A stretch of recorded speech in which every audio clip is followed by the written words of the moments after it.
Bonjour à toutes et à tous. Aujourd'hui, on va s'attaquer à un sujet qui est sur toutes les lèvres, l'intelligence artificielle. On parle d'une technologie qui pourrait injecter près de 15 000 milliards de dollars dans l'économie mondiale d'ici 2030. C'est gigantesque. Alors, on va décortiquer ça ensemble pour bien comprendre de quoi il retourne. Alors voilà notre programme. D'abord, on va se demander, une machine qui pense, c'est quoi au juste? Ensuite, on verra où l'IA se cache déjà dans notre vie de tous les jours. Puis on va peser le pour et le contre, avant de se projeter un peu vers l'intelligence de demain. Et pour finir, la grande question, quel futur est-ce qu'on veut construire avec tout ça? Allez, c'est parti. Bon, rentrons dans le vif du sujet. Première étape, c'est quoi exactement l'intelligence artificielle? D'où est-ce que ça vient, cette idée un peu folle, de créer une machine qui pense? En fait, au cœur de l'IA, il y a une ambition assez dingue, imiter l'intelligence humaine. Pensez à un artisan qui ne se contente pas de suivre un plan à la lettre. Non, il apprend de ses erreurs, il s'adapte, il innove et il finit par créer quelque chose d'unique. Eh bien, le but de l'IA, c'est ça, que les machines puissent apprendre, raisonner et prendre des décisions toutes seules. C'est vraiment ça le point clé. L'histoire commence officiellement en 1956. À l'époque, faut bien se dire qu'une machine capable de reconnaître un chat sur une photo, c'était de la pure science-fiction. Et regardez où on en est aujourd'hui. On a des systèmes dopés au machine learning qui peuvent analyser des millions d'images en une fraction de seconde. On est vraiment passé de la logique pure et dure à une forme d'apprentissage quasi organique. Le bond est phénoménal. Passons à la deuxième partie. On va voir comment tout ça se manifeste concrètement dans nos vies. Parce que l'IA, ce n'est plus juste un concept de labo, elle est absolument partout autour de nous. Voyons quelques exemples. Prenez la santé par exemple. Aujourd'hui, des IA peuvent repérer des tumeurs cancéreuses sur des radios avec une précision qui dépasse parfois celle de l'œil humain. Elles assistent même des robots chirurgicaux pour des opérations d'une précision millimétrique, ce qui réduit énormément les risques pour le patient. Ou sur la route. L'application GPS qu'on utilise tous les jours pour éviter les embouteillages, c'est de l'IA qui analyse le trafic en temps réel. Et c'est exactement le même genre de cerveau qui est au volant des voitures autonomes qui commence tout doucement à apparaître dans nos villes. Dans l'éducation aussi, c'est une petite révolution qui se prépare. Fini le prof qui fait le même cours pour 30 élèves au niveau différent. Là, on a des tuteurs virtuels qui peuvent s'adapter au rythme de chacun, identifier où ça coince et proposer des exercices pile-poil adaptés.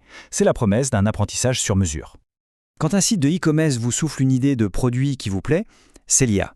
Quand votre banque bloque une transaction bizarre sur votre compte, devinez quoi? C'est encore l'IA. Elle est là comme une sorte d'assistante personnelle invisible. Et enfin dans l'industrie. Pensez aux usines modernes. L'IA ne fait plus qu'automatiser le travail à la chaîne. Non, elle va plus loin. Elle anticipe qu'une machine va tomber en panne avant que ça n'arrive, ce qui évite des arrêts de production qui coûtent une fortune. Et elle envoie des robots dans des endroits bien trop dangereux pour un être humain. La transformation est vraiment profonde. Bon, on vient de voir que l'IA est un outil incroyablement puissant. Mais comme tous les outils puissants, il y a un revers à la médaille. Elle a une double facette avec des avantages évidents, mais aussi des défis, et pas des moindres. Et voilà toute la complexité du sujet. D'un côté, on a la promesse d'une productivité folle et d'une vie meilleure. Et de l'autre, on a la peur, bien réelle, de voir des métiers disparaître, ou que toutes les données qu'on partage chaque jour soient utilisées pour nous surveiller. C'est ce grand écart qu'on doit absolument gérer. Du coup, la question n'est peut-être pas de savoir si l'IA est un outil ou une menace, c'est un outil, point. La vraie question, c'est qu'est-ce qu'on va en faire? Un marteau, ça peut servir à construire une maison ou à la détruire. Tout dépend de qui le tient. Et justement, pour bien utiliser cet outil, il faut savoir jusqu'où il peut nous emmener. C'est quoi le but ultime de cette quête? C'est quoi le prochain horizon qui, à la fois fascine et fait un peu peur aux chercheurs du monde entier? Le voilà, l'intelligence artificielle générale. On l'appelle aussi IAG. C'est un peu le saint graal de la recherche en IA, l'objectif ultime. Alors l'IAG, attention, ce n'est pas une IA qui sait juste bien jouer aux échecs ou conduire une voiture, non. Ce serait une IA capable d'apprendre toute seule à jouer aux échecs, puis d'écrire un roman, et puis de développer une nouvelle théorie scientifique, sans avoir été programmée pour chaque tâche. Une intelligence qui serait au moins comparable à la nôtre, voire supérieure. On imagine bien l'ampleur du défi et des questions que ça soulève. Face à cette perspective, un peu vertigineuse, on doit se poser une dernière question, qui est sans doute la plus importante de toutes. Quel futur voulons-nous vraiment construire avec cette technologie? Et ça nous ramène à notre responsabilité à tous. Le développement de l'IA, ça ne peut pas être juste une course à la technologie. Ça doit être encadré par des lois claires, guidé par une éthique solide, et surtout, ça doit faire l'objet d'un grand débat dans la société. C'est la seule et unique façon de s'assurer qu'elle restera toujours respectueuse de l'humain et de ses droits. Et cette phrase, elle résume absolument tout. L'objectif final, la seule boussole qu'on doit suivre, c'est ça. garantir qu'elle reste au service de l'homme et non l'inverse.